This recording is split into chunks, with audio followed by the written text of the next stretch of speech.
Law of internal-external in operation. Eternal consciousness has no internal or external because it does not exist in duality. It is oneness itself. It is the source that permeates everything and experiences actions and relationships through being. Revealed in humanity. Internal and external are reference points for us as human beings. For beings in this universe, everything starts internally. The law of internal-external governs and shows how experiences, actions, and relationships originate internally and are revealed externally.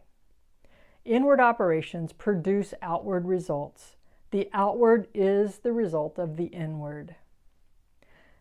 In this context, internal refers to operations in eternal consciousness, which includes operations of and in being. We experience internal operations as stillness, the silence, connection, joy, flow, peace, harmony, and balance, which is also known as being centered and maintaining your sovereignty. The internal then brings forth the external.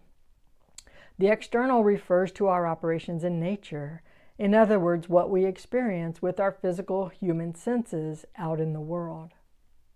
Most of us are trained from birth to give precedence to the external. We are often taught that learning involves taking in something from outside us. We say we are taking in information. This keeps people stuck in the ego or the personal approach because focusing on the external is the basis for operating in thingness, which means relating only on the human level and not as a divine being. Operating externally leads to a loss of sovereignty because the ego takes control instead of allowing life to unfold from being. People predominantly relate to the external world through physical senses. These senses are structures that allow us to be informed about the external world. When our awareness is limited to what we take in through our physical senses, we lose control over our lives because we divorce ourselves from oneness, from the light of being, from inner knowing. In this universe, we live with the duality of inside-outside, and we often give priority to the external. For example, people often cast blame on others for their lives. When people learn about the law of internal-external, they can reverse this. They can explore internally for how they feel and what they are concerned about. Then they can make effective requests. Great athletes prepare internally before playing a game. They know that the game is an extension of how they have prepared internally. They use expressions such as "get your head in the game," meaning focus internally to be productive externally. Antithesis. The opposite of internal-external is external-internal. People acknowledge this with phrases such as putting the cart before the horse. If you expect other people to do your internal work for you, then you are living the opposite of internal-external.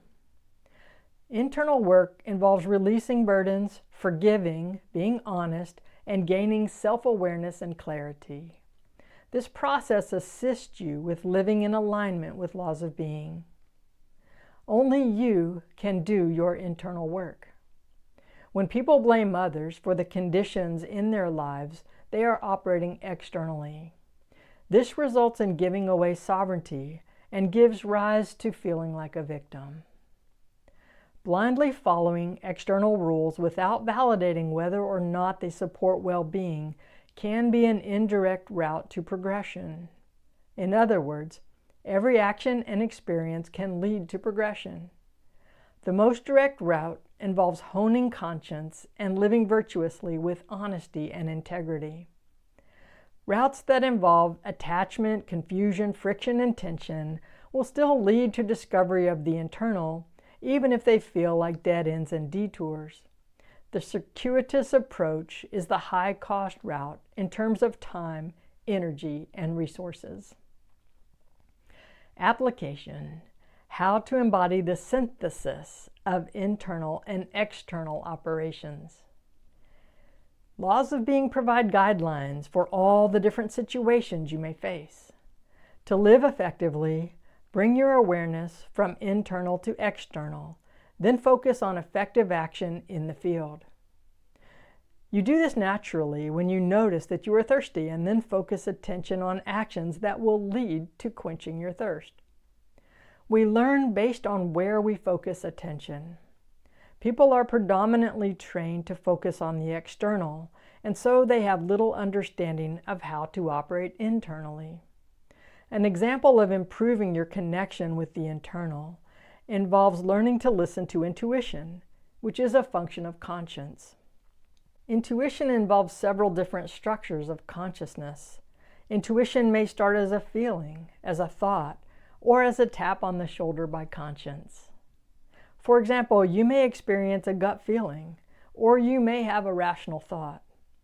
It is important to learn how to make connections between internal and external. For best results, the operations of human consciousness and universal consciousness work together, with the internal being the source and the external revealing the unfoldment of the source.